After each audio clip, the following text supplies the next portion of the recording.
Comment les algorithmes des réseaux sociaux influencent vos choix amoureux?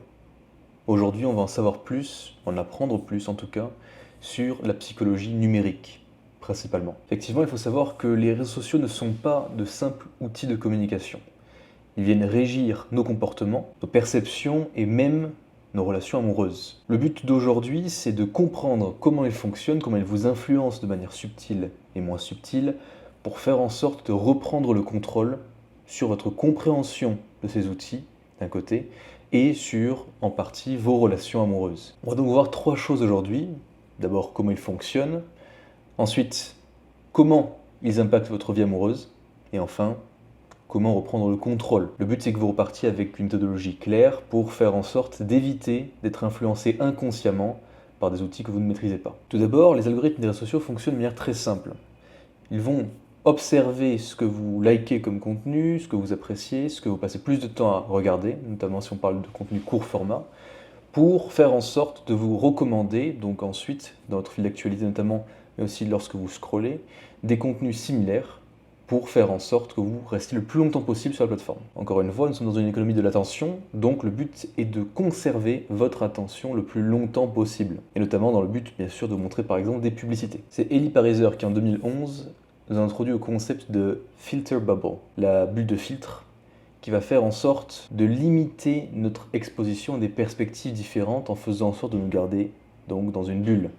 En nous gardant dans cette bulle, ça va faire en sorte de nous ramener vers les mêmes types de personnes, notamment dans le cadre des applications de rencontres, les mêmes profils par exemple. Ce qui va donc influencer le choix de nos partenaires. Deux grands aspects utilisés, d'un côté la learning machine, tout simplement, et de l'autre, la personnalisation des contenus. Et avec ces deux outils, on peut faire en sorte de vous garder dans une même bulle et de vous garder sur la plateforme indéfiniment. C'est comme ça que vous finissez notamment avec des heures et des heures passées à regarder par jour, parfois, et des dizaines d'heures par semaine sur Instagram, sur TikTok, sur YouTube aussi en réalité, ça pourrait être le cas, qui vous empêche d'être réellement connecté à vous-même et de savoir réellement ce que vous voulez. Et aussi donc de vous exposer à différentes perspectives. Jusque-là, vous pouvez vous dire, bon, très bien, effectivement, je perds mon temps, mais quel est le problème ici par rapport à mes partenaires? Ce qu'on va voir, quel est l'impact maintenant? Tout d'abord, il y a le renforcement des préjugés. Si vous êtes exposé au même type de personnes, vous allez pouvoir développer justement une capacité à les repérer et faire en sorte d'avoir donc des préjugés sur celles-ci. À venir les catégoriser de manière très simple, très linéaire, parce que vous avez déjà vu des personnes similaires. Là où en réalité, ça ne prend pas en compte la profondeur du caractère qui pourrait être observée si jamais on venait avec, on va dire, un cœur neuf et l'envie réellement d'apprendre de ces personnes. Ça, ce n'est pas possible parce qu'on reste sur le même type de personnes. Et forcément, vu que l'œil est entraîné à observer le mouvement, si on ne s'expose pas à différentes perspectives, alors on risque très rapidement d'être largué. Et pour ça, la meilleure recommandation, c'est de varier vos interactions. Faire en sorte de vous exposer à différents types de personnes, différentes cultures. Ça peut être le cadre par exemple de voyage, ce que je fais personnellement, comme ça peut être le cadre simplement d'interaction avec des personnes de différents horizons au sein même de votre ville. Aller par exemple à des événements de langue pour pratiquer notamment l'anglais avec des étrangers qui pourront aussi vous aider à comprendre un petit peu comment ça se passe dans leur pays, par exemple. Donc très pertinent. Deuxième option, ou deuxième aspect plutôt, c'est l'illusion de choix. C'est avec les réseaux sociaux et notamment les applications de rencontres, on a cette tendance à penser qu'on a une capacité de choix qui est conséquente, qu'on est dans une forme d'abondance de choix, là où en réalité ça n'en est pas. Parce que les algorithmes font en sorte de nous garder encore une fois dans une bulle, comme on le disait, qui va nous faire être exposés, nous exposer uniquement à un certain type de personnes. Vous avez sûrement dû voir passer des études par rapport à ça, mais notamment dans le cadre d'applications de rencontres, en fonction des personnes qui vous like, vous allez avoir un rang, un elo, on pourrait dire, un score, qui va faire en sorte de vous exposer à des personnes plus ou moins de même niveau et toutes celles en dessous, mais pas au-dessus. Ce qui veut dire que si fondamentalement vous likez pas mal de personnes, mais qu'il y en a peu qui vous like en retour, qu'est-ce qui va se passer? Votre elo va baisser et vous ne serez exposé qu'à une partie de la dating pool qui sera la partie la plus basse, et donc pas à l'ensemble de la dating pool. Donc on a souvent ce biais de confirmation qui nous fait croire qu'il y a beaucoup de personnes auxquelles on est exposé et qu'on a le choix, mais c'est bel et bien une illusion de choix. Parce qu'en réalité, on est exposé qu'aux personnes qui sont considérées ayant une valeur similaire ou inférieure à la nôtre, sachant que c'est basé uniquement sur notre profil et non pas sur notre valeur réelle. forcément. Pour ça, il faudra donc se rappeler que vous n'êtes exposé qu'à une petite partie, donc pas à toute la dating pool. Et pour vous exposer à d'autres personnes, rien de tel que d'aller dans la vraie vie, donc dans la rue, ça peut être dans un bar, restaurant, café, salle de sport, coworking, peu importe, pour faire en sorte de discuter avec des personnes dans le réel, ce qui vous exposera beaucoup plus facilement à tout type de personnes plutôt que d'être limité par votre rang. Et enfin, les réseaux sociaux ont tendance à influencer nos normes sociales, en venant influencer donc ce que l'on va pouvoir percevoir comme étant attractif chez un ou une partenaire. Parce qu'encore une fois, il y a cette économie d'attention, ce qui va faire qu'on va toujours vouloir se montrer sous le meilleur angle possible, ce qui va avoir tendance, si on s'expose régulièrement à ce genre de contenu de personnes, à venir fausser, biaiser nos standards, standards de beauté principalement, et faire en sorte d'avoir des attentes qui vont être particulièrement mauvaises, ou en tout cas irréalistes, par rapport à comment sont les personnes dans la vraie vie.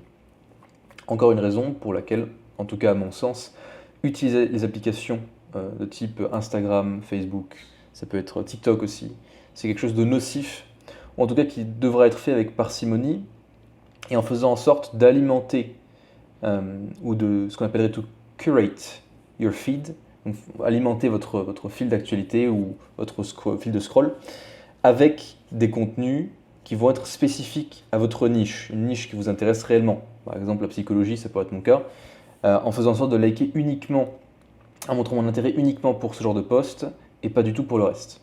Parce qu'encore une fois, le but est de ne pas être exposé à la montagne d'étrons, même si c'est quand même un jugement. En tout cas, tout le contenu qui n'est pas pertinent, disons, pour vous, et qui ne vous apporte rien de bon et qui vient juste fausser vos standards, plutôt que de le laisser vous parasiter, tout simplement. Et pour ça, il s'agira de développer une conscience critique, en étant capable d'observer quel type de contenu ne vaut pas votre énergie, votre temps, votre attention en réalité, et quel type de contenu peut être intéressant à consommer à la place. Avant de continuer, si cette vidéo vous plaît, n'hésitez pas encore une fois à vous abonner, à liker, à la partager à quelqu'un qui saura en bénéficier, notamment amis, famille, partenaires. Rappelez-vous, le savoir, c'est le pouvoir. Encore une fois, tant que vous partagez le savoir, vous pouvez mettre en avant une valeur incommensurable sans en payer un prix quelconque, si ce n'est que de le partager. Le but encore, c'est de renseigner le plus de personnes possible par rapport à ces sujets pour faire en sorte que chacun puisse être informé et prendre des décisions qui soient éclairées par rapport à sa propre vie. Autre point, si vous voulez en savoir plus par rapport à tout ça, donc notamment au dating, relations hommes-femmes, psychologie, guérison des blessures aussi, on en parle, n'hésitez pas à rejoindre plein de Telegram, dont le lien est en description. On est parti. Quelle est donc la méthodologie, au-delà simplement du fait de désinstaller les applications, donc réseaux sociaux notamment, pour faire en sorte d'arrêter de se faire biaiser, en fait, malgré nous. 4 étapes à respecter, toutes simples.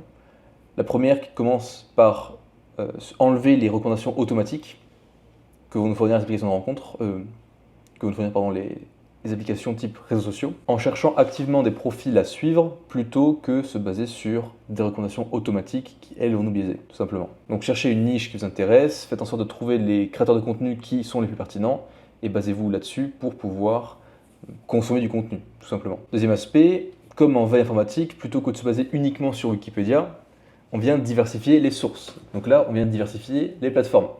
On utilise différentes plateformes comme Twitter, par exemple, donc X maintenant d'ailleurs, Instagram, YouTube, par exemple, LinkedIn, dans une moindre mesure pour ceux pour lesquels c'est pertinent, afin de voir un petit peu les divergences d'opinion et de contenu pour se créer une opinion qui est la plus complète, qui englobe le plus de choses possibles. Et en plus, ça réduit le risque de rester dans une bulle algorithmique unique. Troisième aspect, il s'agira là de faire donc une introspection.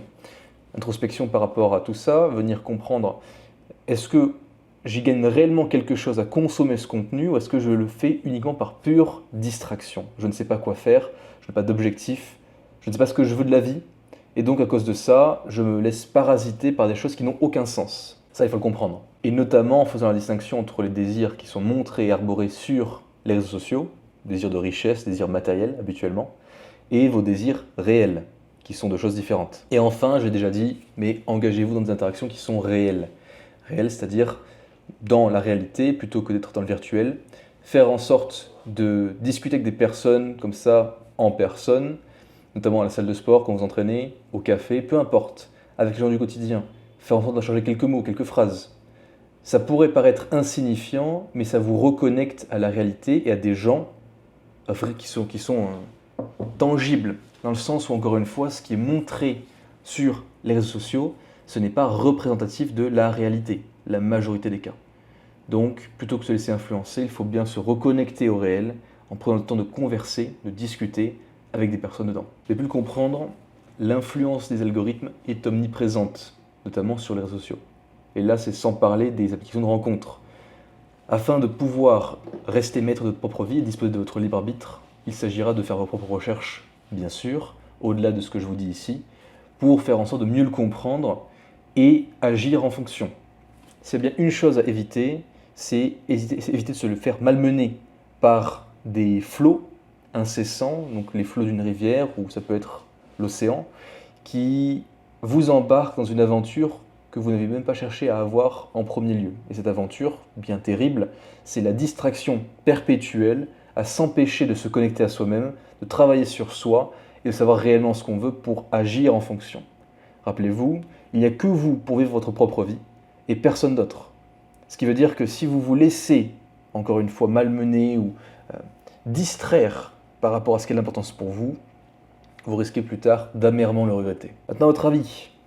Et en discutant de ce qu'on a discuté, comment est-ce que vous pouvez appliquer ces recommandations pour faire en sorte d'avoir une utilisation des réseaux sociaux qui soit plus saine? Avez-vous des retours d'expérience par rapport justement à l'utilisation de ces réseaux qui vous empêchent de réellement vous sentir bien? Réfléchissez à ces questions et partagez-le-moi en commentaire. Comme d'habitude, je suis intéressé. Vos expériences peuvent servir à d'autres personnes, donc surtout, prenez le temps de les écrire et ça fera sans doute plaisir à d'autres individus. C'était Rémi, bon courage.